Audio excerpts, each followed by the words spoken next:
नमस्कार प्यारे बच्चों। एक वीडियो में फूफा जी ने आहार की शुद्धि, उसका अभ्यास और महत्व पर प्रकाश डाला था।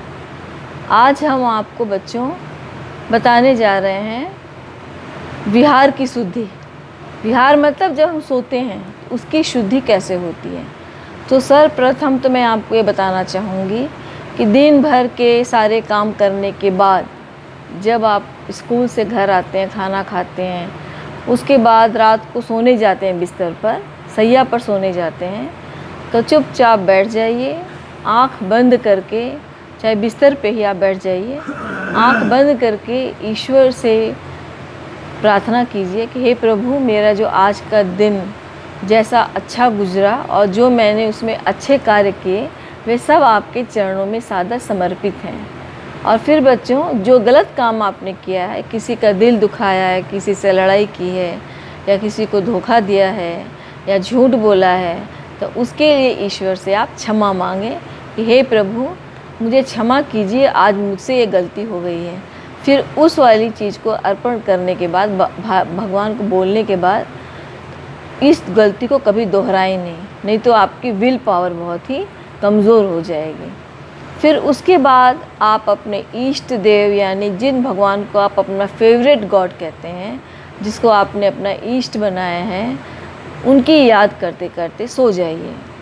और अगर नींद ना आए बहुत देर तक, तो मेरे पापा एक ट्रिक बताते हैं कि अगर नींद ना आए तो जो माला होती, तुलसी की माला, उसको लेकर एक माला जप करके अपने इष्ट देव के नाम पर अपने आप सो जाएं। ठीक है। और एक पापा के एक दोस्त थे, वो कहते थे कि मुझे नींद नहीं आती, तो पापा ने उन्हें बताया था कि ऐसे माला का जप कर लीजिए एक सोते समय और सो जाइए, फिर नींद आ जाएगी। तो उन्होंने देखा, वाकई में उनको नींद आ गई। तो जब हम इस प्रकार की नींद में सोते हैं रात को ईश्वर की याद में, तो सारा जो आपका समय है नींद वाला पूजा में कन्वर्ट हो जाता है।